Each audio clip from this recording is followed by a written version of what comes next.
Oi, gente, tudo bem? Então, meu machucado infeccionou porque eu não cuidei. Estou tentando ficar um pouco em casa enquanto eu tomo os antibióticos, enfim. Para não deixar meu grupo na mão, eu gravei aqui uma partezinha do nosso trabalho, um recorte. E o tema do recorte é o que restou da ditadura, né? As transformações e as permanências, especialmente, desses períodos no Chile e na Argentina.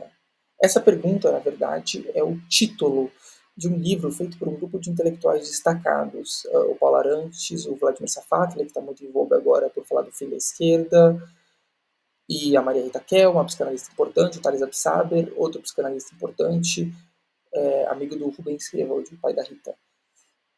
Enfim, bastante gente importante, bastante gente muito inteligente conversou, e o texto do Paulo Arantes, que é um intelectual que eu gosto muito, era sobre essas duas permanências da ditadura brasileira na sociedade brasileira, mas que eu vou adaptar para o Chile e para a Argentina, né?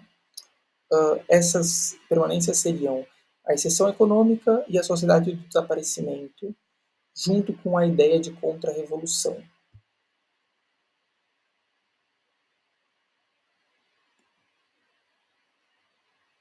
Antes de tudo, explicar brevemente o que é a ideia de exceção. Exceção é uma suspensão temporária das leis. A ditadura do Chile e da Argentina foram exceções.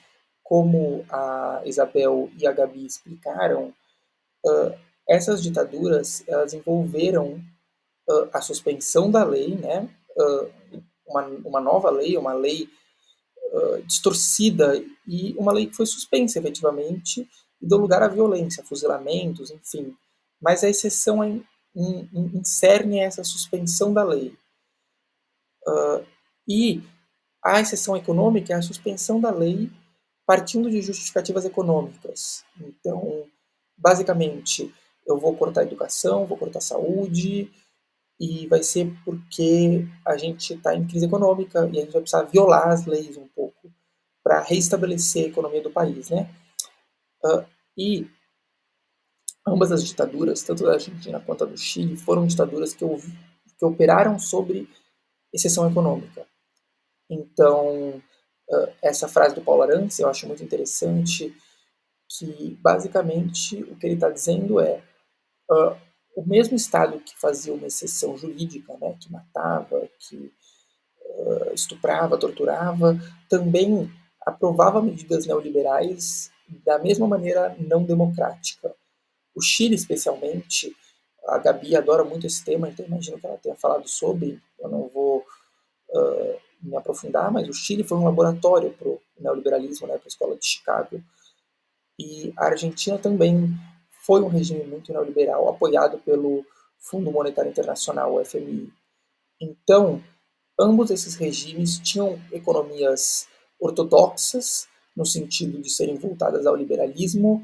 Ambas essas economias foram passadas de maneira autoritária, né, de exceção, e ambos os países ainda têm esses mecanismos.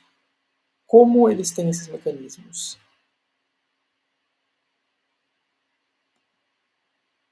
Tá indo?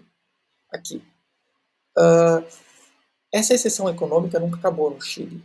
O Chile continua tendo leis frágeis, direitos humanos sempre meio violados por causa dessa questão econômica, por causa dessa justificativa econômica. O discurso neoliberal no Chile até hoje é tão forte que um estudante que faz faculdade pública no Chile tem que pagar para fazer a faculdade. E eu li a história de um cara que está devendo 35 mil nesse processo, ainda para virar professor, que é uma profissão que depois não remunera tanto. Então, o cara fica endividado e por nada, né? Por, digo, não no sentido de ser professor seja uma profissão por nada, mas eu digo no sentido de ele se endivida fazendo uma universidade pública e, e não merece isso, não tem nenhuma má gestão financeira dele. Ele escolheu uma profissão importante, ele está fazendo tudo certo, sem motivo a dívida. É uma falha da lei e é isso, essa suspensão da lei, justificando, né, por vias econômicas, porque o país precisa poupar, por isso, por aquilo, porque crises, enfim. você acaba com um sistema que ferra as pessoas. Na Argentina, por outro lado, essa exceção econômica vem de vai e vens. Tiveram momentos que a lei foi suspensa, tiveram momentos que a lei foi aplicada, né? Então, ia, voltava, conforme a economia da Argentina, que é muito instável, balançava. Mas, nesse momento, a gente vive numa situação de exceção econômica na Argentina. O Javier Milei, atual presidente, baixou uma série de decretos justamente com essa justificativa de que era uma exceção, que era uma crise, revogando direitos sociais, cortando salários, tirando peso do Instituto de Pesquisa da Argentina, que é um instituto renomado, enfim, com justificativa, né, de crise econômica, de urgência. E então a gente percebe que uma outra coisa interessante, ele está em conflito com o legislativo, agora menos, mas já teve muito, que é outro dos sinais do estado de exceção e da exceção é o fortalecimento grande do executivo que está acontecendo pelos decretos que o Javier Milei está fazendo, muitas vezes em conflito com os outros poderes, como eu já disse, mas também por um discurso que invoca essa urgência, como eu já falei. E isso voltou na Argentina. Nunca saiu do Chile, está de volta na Argentina. Então a gente tem essa permanência que é muito interessante. Além disso, a gente tem a sociedade do desaparecimento. Ela é mais presente no Brasil e durante a ditadura foi muito presente no Chile. Mas basicamente, a ditadura ela rompe um processo de civilidade. Não que as sociedades chilenas, brasileiras e argentinas anteriormente fossem sociedades perfeitamente estáveis e democráticas, mas o Estado não era delinquente no nível que ele é nessas ditaduras. Passa a ter um Estado assassino em proporções organizadas e, e preparadas nunca antes vistas, um Estado delinquente mesmo. E esse Estado delinquente, ele no Chile foi muito ativo, né? Com o fuzilamento de presos políticos, com o, a tortura em estádios de futebol. Na Argentina isso também foi muito presente. E no Brasil, claro, né? De qualquer forma, o que se cria é uma sociedade do desaparecimento, onde você não deve só acabar com os corpos, mas também esconder eles, para que eles nunca mais sejam vistos. O Chile tem muitos desaparecidos, a Argentina também. As mães da Praça de Maio, que eu acho que é o Matheus que vai falar, Mate, é você que falou isso? Enfim, era para ele ter me confirmado aqui na sala. Eu não sei, não nessa sala, na sala de vocês. Não sei se ele fez isso. Enfim, as mães da Praça de Maio começa a ter um sistema de desaparecer e de nunca mais voltar com esses corpos.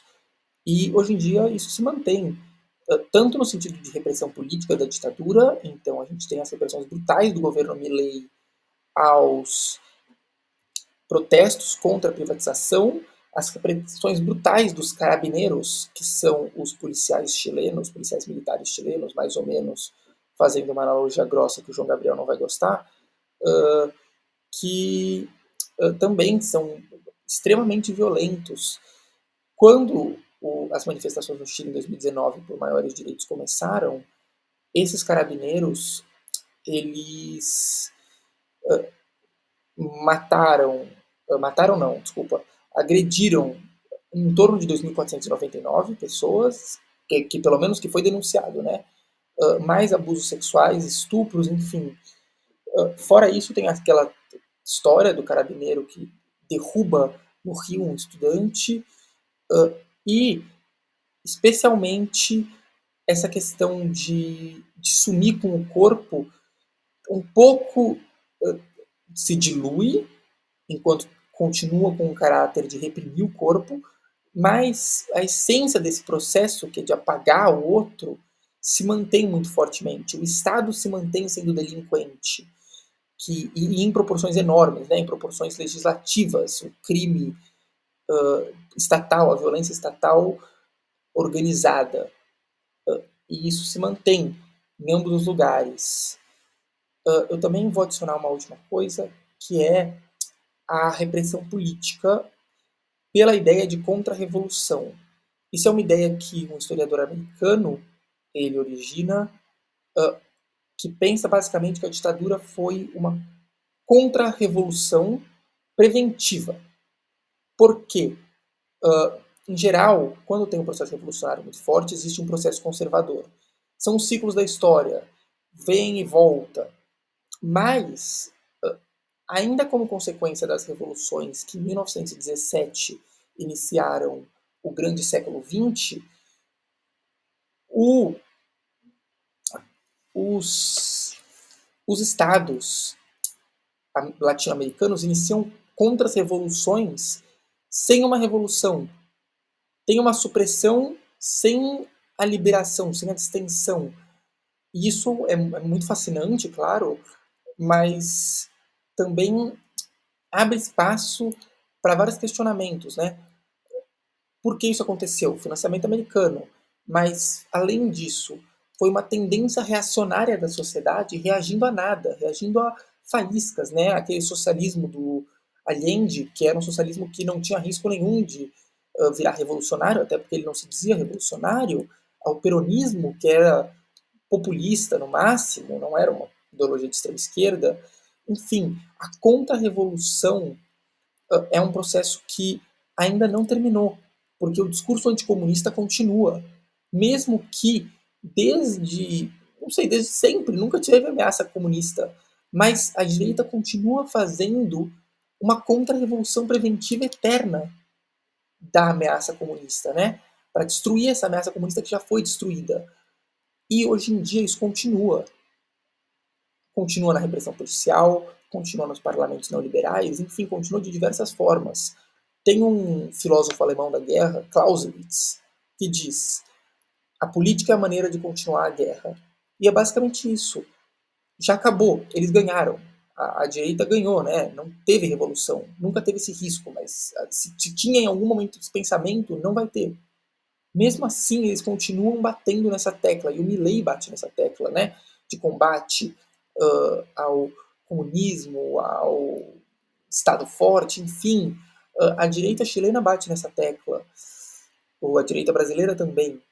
Enfim, essas são as principais permanências. Estado de exceção econômico, sociedade de desaparecimento, que vem por uma lógica de contra-revolução. É isso, gente. Eu vejo vocês segunda. Boa festa para todo mundo. Para a Lina que vai fazer o Nesp.